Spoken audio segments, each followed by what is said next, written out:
지난 금요일 날 우리 선교센터에 그 지방에서 이 기업을 운영하시는 어느 권사님이 김을 한 트럭 가득 싣고 친히 우리 선교센터를 방문했어요. 그래서 같이 이렇게 여러 가지 대화를 하는 중에 이분이 이제 하나님의 참 은혜와 또 베풀어 주신 기적에 대해서 이 간증을 한참 동안 하시면서 대화 중에 한참 대화를 하다가 이분이 이런 이야기를 하시더라고요.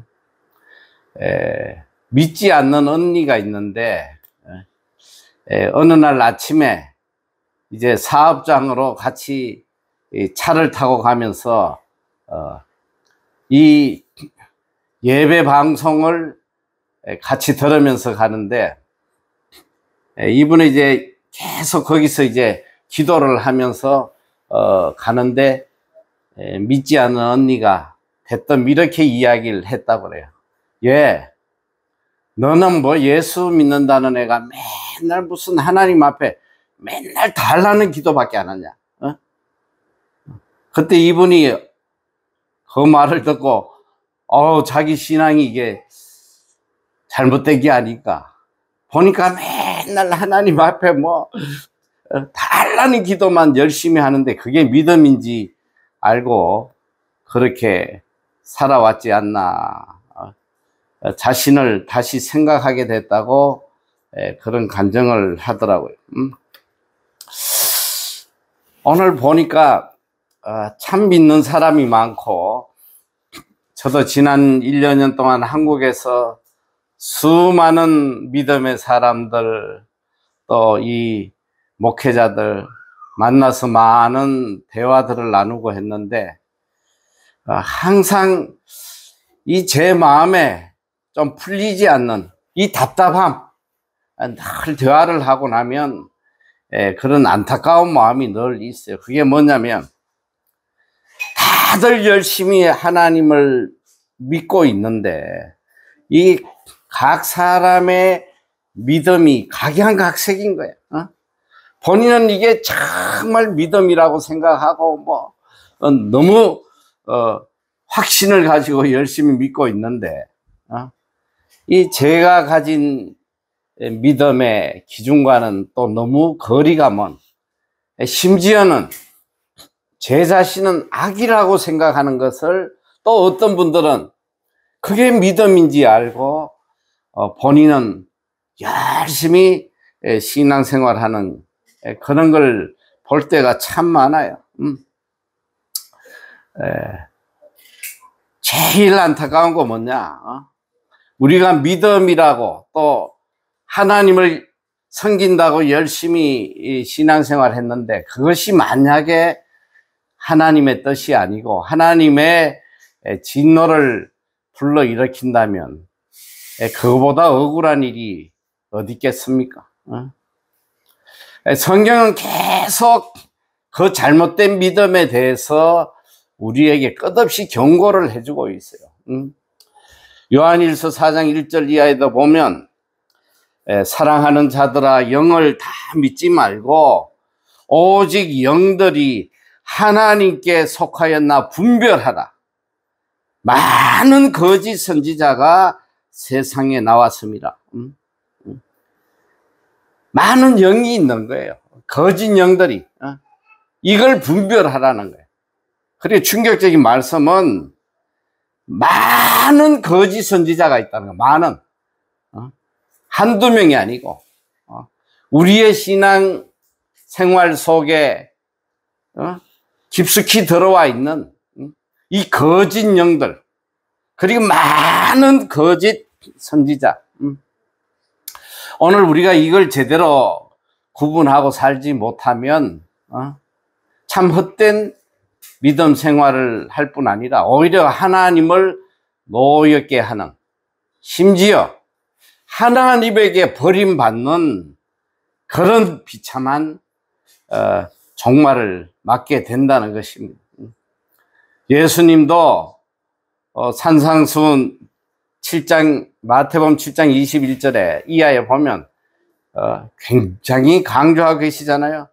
나더러 주여 주여 하는 자마다 천국에 가는 것이 아니라 하나님의 뜻대로 하는 자만 천국에 간다는 거예요. 그런데 그 충격적인 말씀이 뒤에 보면 그날에, 이게 그날은 뭐냐? 예수님이 재림하셔갖고 우리를 심판하시는 그날에 많은 사람이, 우리가 여기 만원에 주목을 해야 돼. 만원. 아까도 요한일서에도 많은 거짓 선지자들이 나온다고 이야기를 했고, 또 예수님이 재림해서 심판하는 그날에도 많은 사람들이, 이 많은 사람들이 누구냐? 예수를 믿는 사람들이에요. 자칭 열심히 신앙생활을 하는 사람들인데, 그날에 많은 자칭 그리스도인들이 와서 뭐라고 이야기를 하냐? 나더러 이르되 주여 주여 우리가 주의 이름으로 선지자 노릇하며 주의 이름으로 선지자 노릇, 목사도 하고 선교사도 하고 리더로서 살았다는 거예요. 그리고 또 한 무리는 주여 우리가 주의 이름으로 귀신을 쫓아내고 엄청난 능력을 행했다는 거예요. 또 한 무리는 와서 주의 이름으로 많은 권능을 행치 아니하였나이까? 죽은 자도 살리고 병든 자도 고치고 눈먼 자도 눈뜨게 하고 말이야.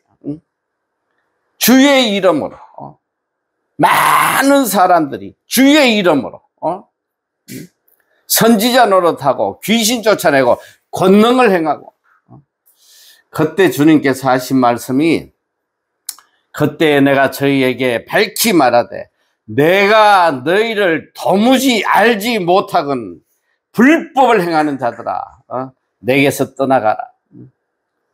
내가 너희를 도무지 알지 못한, 너희는 불법을 행한 자들이다. 꺼지라는 거야. 여러분, 이 참 무서운 소리 아니에요? 일평생 주의 이름으로 선지자 노릇하고 일평생 귀신도 쫓아내고 뭐 기적도 행하고 했는데 마지막 날 심판 때에 주님이 내가 너를 도무지 알지 못하니까 꺼지라는 거예요. 이 불법을 행한 놈들아. 오늘 우리가 이 영적으로 깨어있지 않으면 정말 큰일 나는 거야. 교회 다닌다고 뭐 예수 믿는다고 구원받는 게 아니라 이 소리야. 거짓 영들에게 미혹돼 가지고 예수를 믿는다고 믿었는데 안경을 믿고 살아가는 이런 거짓 그리스도인들이 많이 있다는 거 아니야. 제가 이 성경 역사를 보면서 분명히 하나님으로부터 택함을 받고 신실하게 살아왔던 자들이 마지막에 버림받는 이런 사람들을 몇 명 제가 분석을 좀 나름대로 해봤어요. 왜 이들이 이렇게 비참하게 종말을 맞이했나?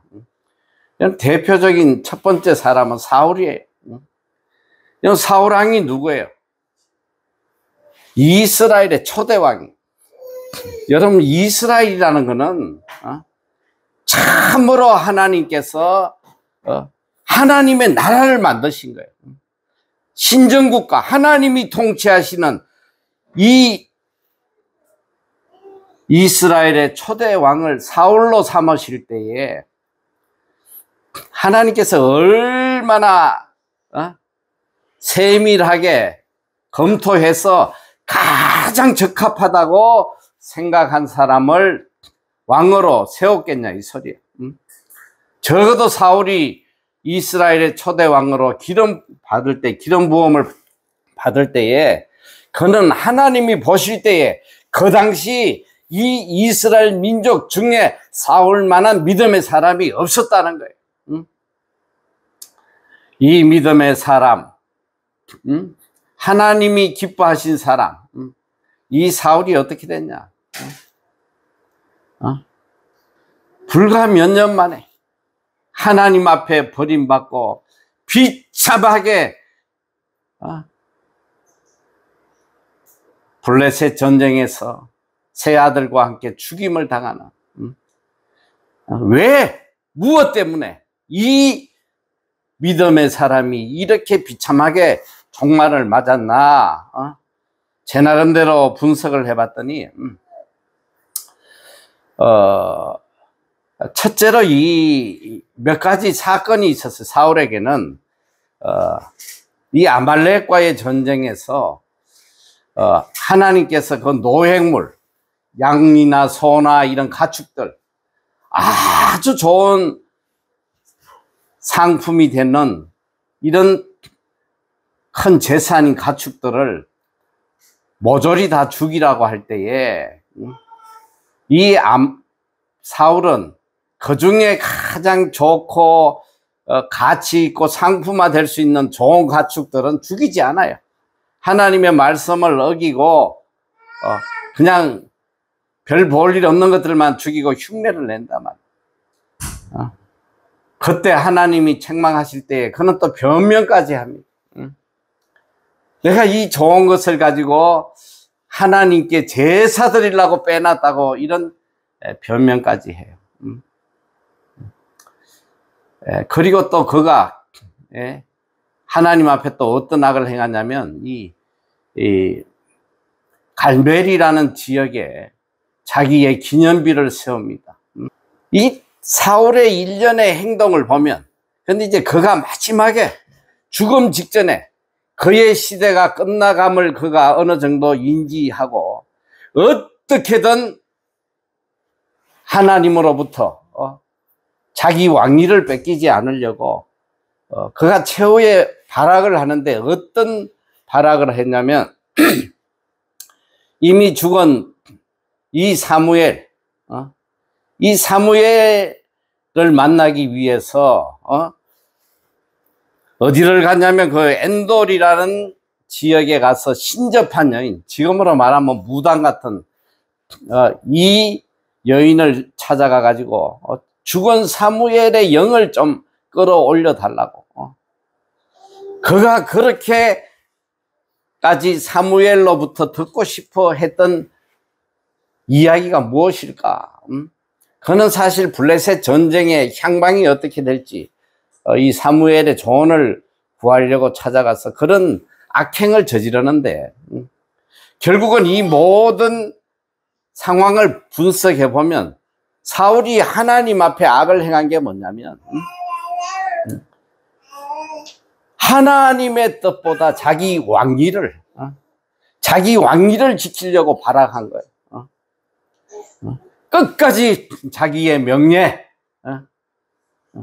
하나님이 주신 이 명예를, 이 왕의 자리를 끝까지 지켜보려고 하나님을 이용한 거예요. 우리가 이 사울의 삶을 뒤돌아보면 사울이 하나님을 믿지 않은 사람이 아니에요. 누구보다 하나님을 열심히 믿었고, 마지막에는 그의 모든 것이 끝나갈 무렵엔 더욱더 하나님 앞에 매달리는. 근데 그게 결정적인 문제가 뭐냐?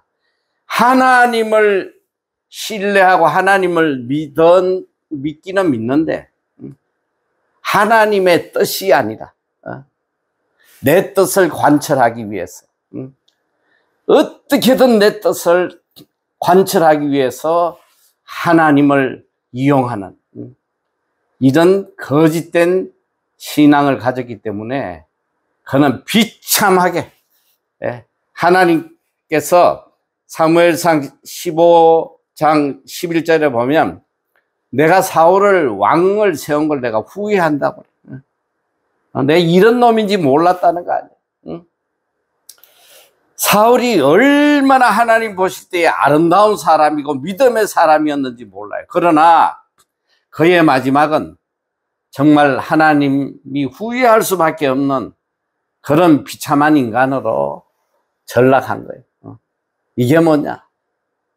하나님을 믿긴 믿는데 하나님의 뜻대로 내 인생을 살아간 것이 아니라 내 영광을 위해서 내 뜻을 이루기 위해서 하나님을 이용하는 이런 삶을 살았기 때문에 그의 말로가 이렇게 비참하게 끝난 거란 말이에요. 이런 사람이 너무 많은 거야, 오늘 교회 안에. 오늘 자칭 믿음을 가졌다는 사람들 중에 내 뜻을 이루기 위해 가지고 하나님을 이용하는, 하나님을 믿는 이런 거짓된 신앙인들이 교회 안에 우글우글 하고 있단 말이에요. 정말 충격적이에요. 두 번째 사람은 어떤 사람이냐면 발람 선지자예요. 저는 이 발람 선지자에 대해서 참 이 발람은 성경의 대표적인 사건으로 또 대표적인 이 하나님의 사람을 멸망시킨 악인으로 끝없이 계시록까지 모든 악행의 표본으로 그가 이름이 신약 성경에도 끝없이 나오고 있는데 이 내용은 이런 거예요. 이 이스라엘 민족이 가나안을 향해서 이제 입성을 해갈 때에 그 가는 길에 있던 이스라엘을 대적하는 모든 나라들을 하나님께서 추풍 낙엽으로 다 멸하시는 걸 이 모압 왕이 보고 야, 저 이스라엘 민족에게는 하나님이 있어. 저들을 대항할 민족은 없어. 아이고, 우리도 죽게 생겼네. 모압 땅을 이제 지나가는 이스라엘 민족이 가까이 오는 걸 보고 이 모압 왕 발락, 이 발락이 너무 두려워가지고 그 당시에 그래도 좀 능력 있는 선지자라고 여겨지는 발람에게 이 대신들을 보내서 복채를 가지고 그러니까 많은 물질을 해서 그를 매수해요. 그리고 그에게 딱 한 가지 부탁을 하는 거예요. 너가 와서 하나님께 기도해달라는 거야. 어떤 기도? 이스라엘 백성에게 저주를 해달라는 거야. 저주. 이 이스라엘 민족에게 좀 저주해서 망해가지고 우리를 괴롭히지 않게 해달라. 그런데 이 발람의 모습을 보면 우리가 다 발람하면 이 악하고 뭐 사꾼이고 이 못된 놈이라고 그 나쁜 면만 우리가 알고 있지만 이 민수기의 발람에 대한 내용을 이렇게 보면 굉장히 하나님의 말씀에 순종했던 사람, 생명을 걸었던 사람. 자, 그들 발락이 대신을 보내서 초청할 때에 처음에는 하나님께서 가지 말라고 그래요. 그래서 못 간다 이야기를 하는데 하도 이들이 예언하니까 내가 하나님께 다시 한번 여쭤보겠다. 두 번째 하나님이 가라고 그래. 가라. 그 대신 너가 가서 내가 전해주는 말 외에는 절대로 다른 말을 하지 마라. 그리고 그는 이 모압 땅으로 갑니다. 가서 이 모압 왕이 그에게 제발 좀 이스라엘 민족을 저주해달라고 애원을 해요. 그런데 이 발람이 무려 3번이나 모압 왕이 그렇게 간절하게 부탁을 하는데 3번이나 이스라엘 민족을 저주하지 않고 오히려 이스라엘 민족에게 복을 빌어줘요. 하나님의 말씀대로 복을 빌어주고 그는 돌아옵니다. 여기까지 보면 구약 성경 민수기에는 여기까지 이야기만 기록이 돼 있어요. 여기까지 보면 이 발람 선지자가 참 대단한 사람이다라는 생각이 들어요. 사실 자기 생명을 내놓은 거란 말이야. 모압 땅에 가서 왕이 그렇게 부탁을 하는데 그 왕의 청을 3번이나 거절했다는 것은 목숨을 내놓은 거예요. 적어도 이 발람에게도 그런 신실한 믿음의 면이 있었다는 거야. 하나님을 두려워하는 면이 있었어.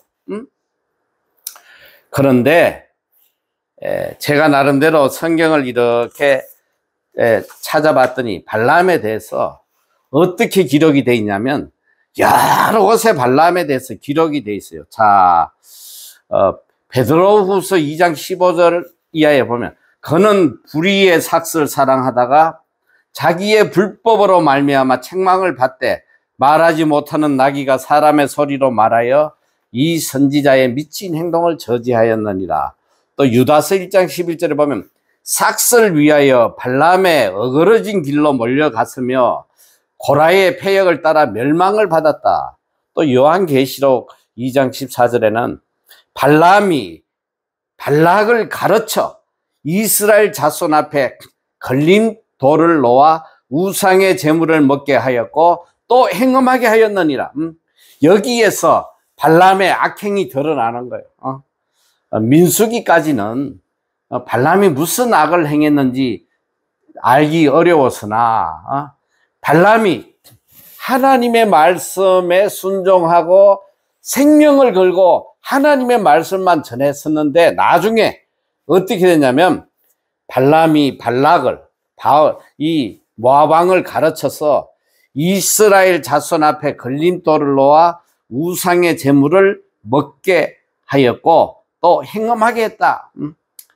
이스라엘을 멸망하게 하는 데에 악행을 저질렀다는 거예요.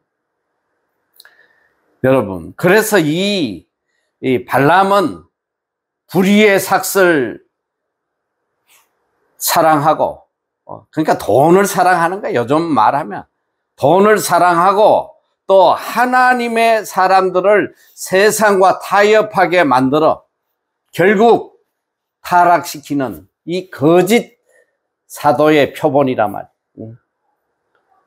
이게 정말 무서운 말이에요. 이 발람에 대해서는 요한계시록까지 이 하나님의 사람을 멸망케 하는 표본, 그리고 이 발람의 가장 악행이 뭐냐? 발람을 멸망하게 한 게 뭐냐? 돈을 사랑했다는 거예요.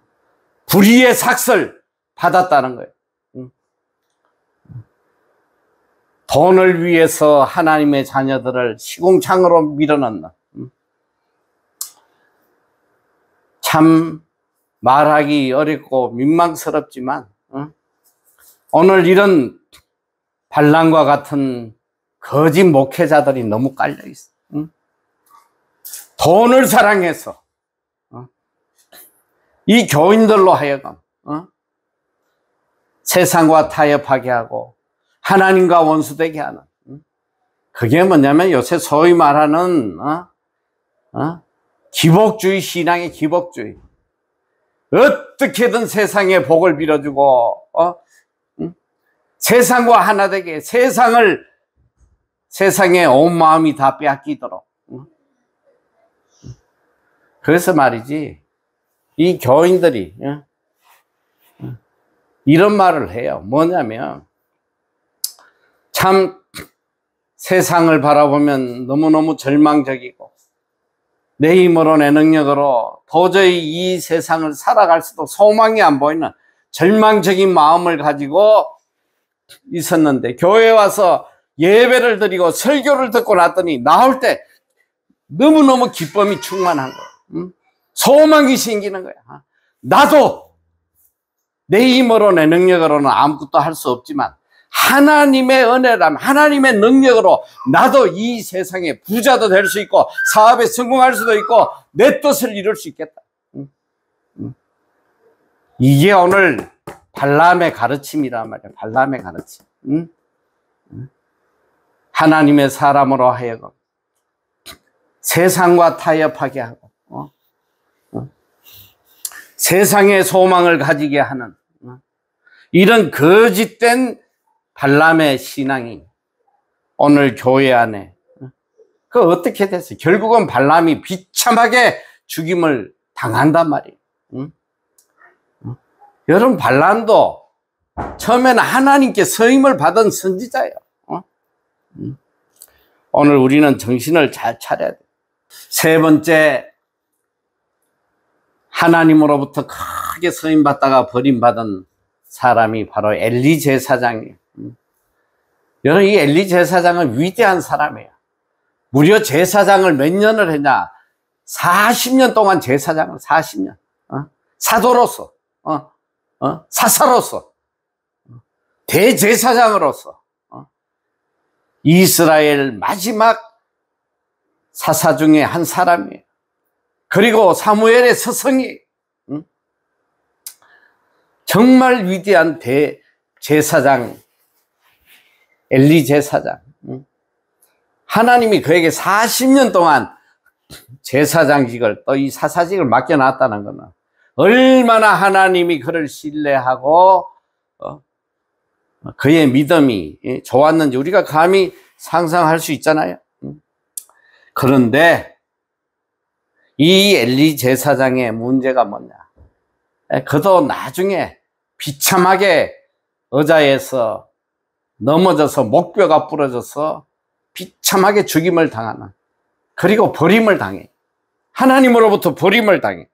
자, 사무엘상 3장 13절 이하에 보니까 하나님께서 이렇게 말씀하셨어요. 내가 그 집을, 그 집은 엘리 제사장의 집, 그 집을 영원토록 심판하겠다고 그에게 이런 것은 그의 아는 죄악을 인함이니, 그 죄악이 뭐냐? 이는 그가 자기 아들들이 저주를 자청하되 금하지 아니하였습니다. 아들들의 악행을 보고 금하지 않았다. 이 엘리 제사장의 두 아들 비느하스와 홈니, 이들 역시, 홈니와 비느하스 역시 제사장이에요. 그런데 이들이 어떤 악을 행했느냐? 제사장 신분으로서 하나님에게 제사를 드리는데 하나님의 제사를 무시했어. 하나님의 뜻을 무시하고 또 이 제물 중에 건실한 거, 좋은 것들이 들어오면 착복하고 그리고 또 제사 지낼 때에 수종드는 이 여종들을 건드리고 오만 악행을 다 하는데도 이 엘리가 이 자식의 악행을 금하지 못했단 말이에요. 자식 잘못 키운 죄로 그는 하나님 앞에 심판받고 비참하게 죽었어. 그 두 자식도 블레셋 전쟁에서 죽임을 당하고 자식이 죽고 또 하나님의 괴가 또 법궤가 이방인에게 빼앗기고 그 비참한 소식을 듣고 그는 의자에서 자빠져 가지고 목이 부러져서 죽었다고 그래요. 하나님에게 선택된 대제사장이 40년 동안 하나님과 함께 했던 사람이에요. 그런데 그의 마지막은 비참하게 하나님께 버림받고 그의 모든 가정이 다 멸망하는. 오늘 우리는 정신을 바짝 차려야 돼. 내 자식을 어떻게 교육시켜야 될 건지 철저하게 하나님의 뜻에 맞게, 하나님의 뜻이 아니면 이 자식을 가만두면 안 된단 말이야. 몽둥이를 들어서라도 그 자녀가 하나님을 떠나지 않도록. 제가 한 가지 지금 예를 드는데 참 말하기 민망하고 뭐 마음 아픈 이야기이긴 합니다만 이걸 내가 이야기 안 할 수가 없어. 지금 한국 교계에, 한국 신학생에게 제일 닮고 싶은 1위 목사님이 한 분 계세요. 지금도 이분은 엄청난 역할을 하고 있어요. 뭐 매번 그분 영상이 올라오면 뭐 수십만이 은혜 받고 하는 거예요. 이분에게 아들이 4명이 있어요. 이 4명이, 그 중에 한 명이 대중 가수가 돼가지고 아주 뭐 뜨고 있는 그런 가수인데 그 아들 4명 중에 한 명도 주의 종이 없어요. 목회자가 없어.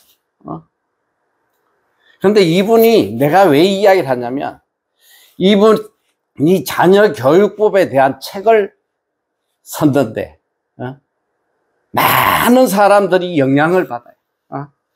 이분의 영향을 받아. 정말 이분 자녀 교육 잘 시켰다.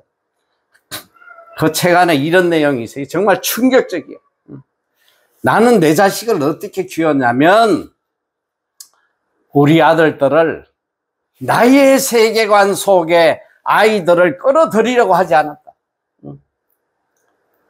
내가 이 아이들 세계관 속에 들어가서 그 아이들이 마음껏 자기의 세계를 넓혀가도록 자기는 발판이 되려고 살아왔다. 여러분, 이게 하나님의 뜻이에요. 이게 하나님의 방법이냐 이 소리야. 많은 사람이 영향을 받고 있어 지금. 자식의 세계관에 내가 들어가서 그 자식이 자기의 세계관을 넓히도록 내가 발판이 되려고 살아왔다. 이게 목사 입에서 나올 수 있는 소리냐 이 소리야. 응? 어떻게든 내 자식이 하나님의 세계관 안에서 하나님의 뜻 안에서 살아가도록 내가 이끌어 가줘야지. 이게 부모의 책임 아니에요? 어떻게든 하나님 세계관에서 하나님의 말씀 안에서 이 자식이 하나님 뜻대로 살아가도록 이끌어 가야 될 것이 부모의 책임이에요.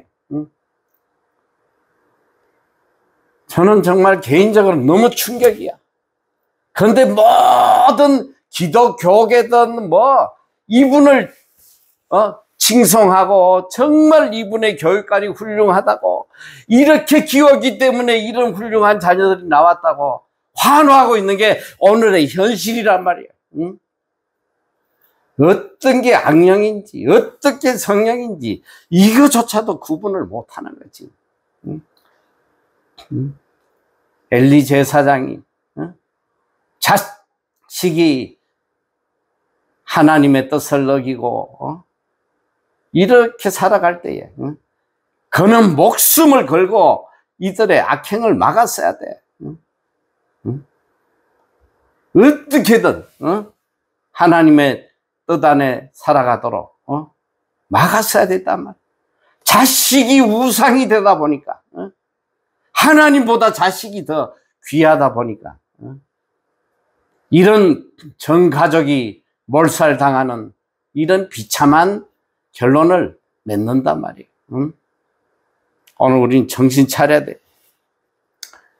그리고 마지막 한 사람, 가룟 유다예요. 오늘 우리가 다 가룟 유다를, 예수님을 판 악한 이 악령의 대표로 보지만 가룟 유다도 3년 동안 예수님의 제자였단 말이에요. 여러분, 예수님이 가룟 유다를 제자로 뽑을 때에 어떻게 뽑았어요? 성경에 보니까 누가복음 6장 12절 이하에 보니까, 이때에 예수께서 기도하시러 산으로 가서 밤이 맞도록 하나님께 기도하시고 밝음에 그 제자들을 부르사 그 중에 12를 택하여 사도라 칭하셨으니. 아니, 12명 제자를 사도로 뽑을 때에 밤이 맞도록 기도하실까? 밤이 맞도록. 누가 가장 이 일을 합당하게 하나님의 뜻에 맞게 잘할 수 있을까? 그렇게 뽑은 제자예요. 그렇게 뽑은 제자라 이 소리야. 그리고 3년 동안 그가 뭘 했냐? 회계를 맡았어. 회계 담당 제자였단 말이에요. 여러분, 회계는 아무에게나 맡기는 게 아니에요. 가장 신뢰할 수 있는 사람에게 회계를 맡기지. 적어도 가룟 유다도 예수님에게 가장 신뢰받는 제자 중에 하나였단 말이에요. 그가 멸망한 이유가 뭐냐? 결국은 물질 때문에 그가 예수님을 팔아버린 거예요. 은삼십에 예수님을 판 거예요. 우리가 생각할 때는 이 가룟 유다, 이 죽일 놈, 이 악한 놈이 어딨나? 근데 오늘 우리의 모습이 가룟 유다와 별반 다르지 않아. 저는 참 많이 봤어. 지금까지 너무 많이 봤어. 특히 장로들, 사업하는 장로들, 예수 이름 팔아가지고, 제가 뭐 어느 교회 장로입니다. 제가 장로인데 뭐 저를 믿으시죠? 예수 이름 팔아가지고 사기치는 이런 그리스도인들이 깔려서 얼마나 많은지 몰라. 예수 팔아먹는 돈 때문에. 저도 참 이면에 있어서는 참 회개할 부분이 있어요. 나도 돈 때문에 예수님을 판 적이 있어.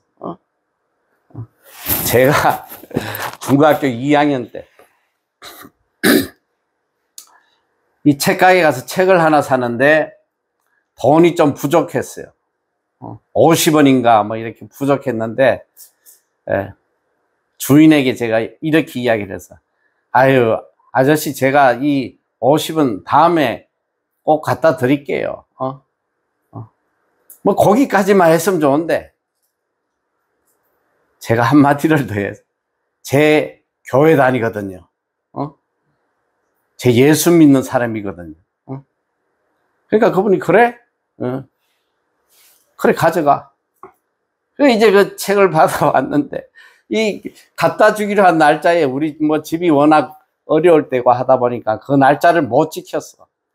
그래서 그 다음에 갖다 줘야지 하면서도 용기가 안 나는 거야, 이게. 사기를 쳐가지고. 그래서 모른 척하고 이제 오랜 시간이 지나서 몇 달이 지난 것 같아. 그것도 책이 필요하니까 모른 척하고 가서 책을 또 하나 살라고 하는데, 주인이, 야, 너 예수 믿는 놈 아니야? 너 왜 그때 돈 50원 안 갖다 줘? 너 예수 믿는다고 그랬잖아. 이거 어린 마음에 막 얼마나 수치스럽고 창피하고 한지. 돈 때문에 내가 예수님을 팔아먹었다니까. 오늘 이 가룟 유다 같은 인생이, 가룟 유다 같은 이 자칭 교인들이 교회 안에 얼마나 많은지 몰라. 얼마나. 예수 이름 팔아가지고 내 사업을 만들어 보려는, 그리고 예수 이름 팔아서 사기치고. 오늘 우리는 정신을 똑바로 차려야 돼요. 오늘 우리가 이 땅에서 어떻게 하나님을 믿어야 되냐? 딱 한 가지야. 이렇게 믿어야 돼. 이렇게. 그 답을 오늘 본문에 주신 거예요. 야고보서 4장 15절. 너희가 도리어 말하기를 주의 뜻이면 우리가 살기도 하고 이것저것을 하리라 할 것이거늘. 주의 뜻이면 우리가 살기도 그게 이게 무슨 말이야? 주의 뜻이 아니면 살지도 말란 말이야. 살지도 말라. 차라리 죽는 게 나은 거야. 주의 뜻대로 살지 못할 거면 차라리 죽는 게 나아. 다른 말로 하면 우리가 죽어도 주의 뜻대로 살라는 거야. 죽어도. 주의 뜻대로 살다가 죽더라도 주의 뜻대로 살아가라는 거예요. 여러분, 주의 뜻이 뭐예요? 참 우리가 주의 뜻은 성경 안에 정말 구체적으로 수많은 주의 뜻을 이야기하고 있지만, 그러니까 모든 주의 뜻을 다 이 집약을 하면 하나로 모으면 딱 한 가지. 주의 뜻이 뭐냐? 요한복음 6장 39절 40절에 예수님께서 주의 뜻이 뭔지, 하나님의 뜻이 뭔지 이렇게 알려주고 있어요. 자, 39절. 나를 보내신 이의 뜻을 행하려 함이니라. 나를 보내신 이의 뜻은 내게 주신 자 중에 내가 하나도 잃어버리지 아니하고 마지막 날에 다시 살리는 이것이니라. 내 아버지의 뜻은 아들을 보고 믿는 자마다 영생을 얻는 이것이니 마지막 날에 내가 이를 다시 살리리라 하시니라. 여러분, 하나님의 뜻이 뭐예요? 많은 하나님의 뜻의 궁극적인 뜻은 뭐냐면 영혼 구원이란 말이에요. 영혼 구원. 우리를 이 땅에 보내신 하나님의 궁극적인 목적이 영혼 구원이에요. 예수님께서도 마태복음 28장 19절 20절 보면 마지막 성천하시면서 마지막 하신 말씀이 뭐예요? 너희는 가서 모든 족속으로 제자를 삼고 아버지와 아들과 성령의 이름으로 세례를 주고 오늘 내가 너에게 분부한 이 모든 것을 지켜 행하게 해라. 여러분, 뭐예요? 마지막 우리에게 부탁하신 예수 그리스도의 그레이트 커미션, 대사명, 너희가 이 땅에서 해야 될 유일한 사명은 영혼 구원하라는 거야. 영혼 구원.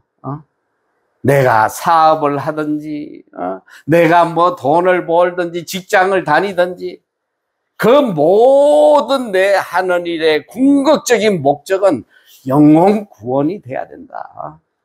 이것이 주의 뜻이다. 이걸 위해서 살아가는 것이 하나님의 자녀들의 삶이라는 것입니다. 그런데 참 안타깝게도 신앙생활은 하긴 하는데 주의 뜻은 온데간데 없고 전부 다 나의 뜻을 이루기 위해서 하나님을 이용하는 나의 뜻을 이루기 위해서 하나님을 한낱 수호천사로 내 뜻을 이루어주는 수호천사로 전락시켜서 하나님을 노엽게 하고 있는 게 오늘 그리스도인의 모습이란 말이에요. 이 참 통탄할 일 아니에요.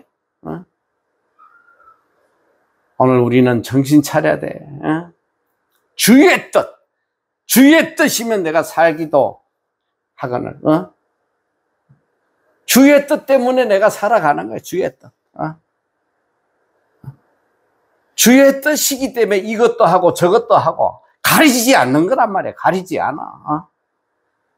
주의 뜻을 이룰 수 있다면 뭐 이런 비천한 자리도 좋고 힘든 자리도 좋고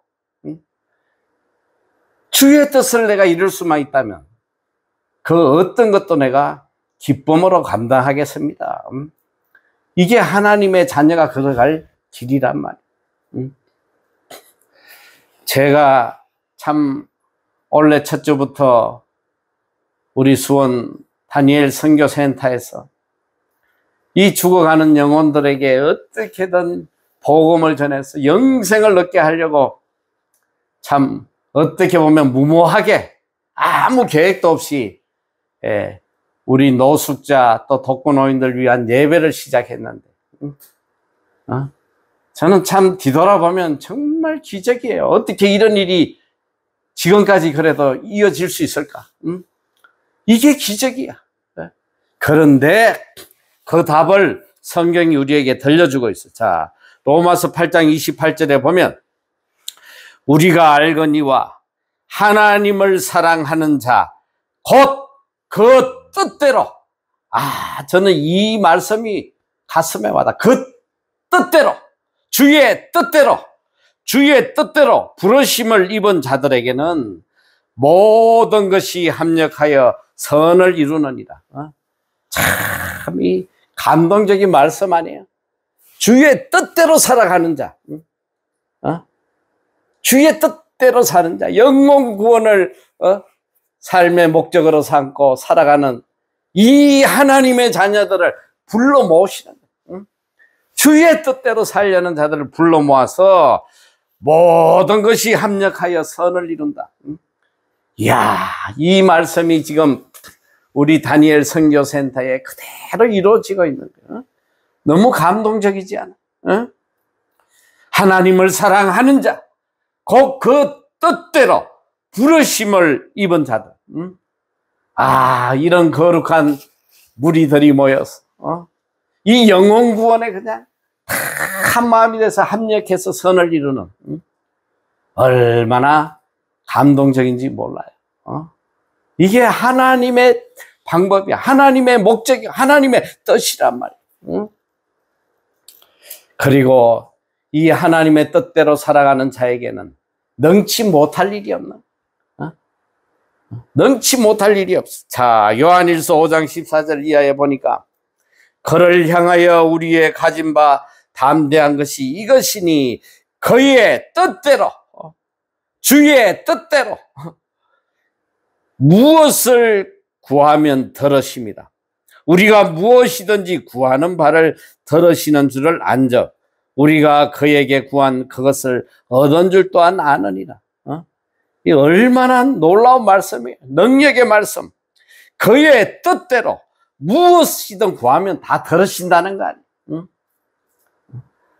우리가 정말 주의 뜻대로 살면서 주의 뜻대로 구하면 다 들어주시고 다 이뤄주신다는 거 아니에요. 우리가 이런 엄청난 은혜 속에 살아가는 거예요. 이런 엄청난 능력 속에 살아가는 거예요. 주의 뜻 안에만 있으면, 주의 뜻대로만 살아가면 기적이 일상이 되는 삶, 언제나 하나님의 능력이 역사하는 삶.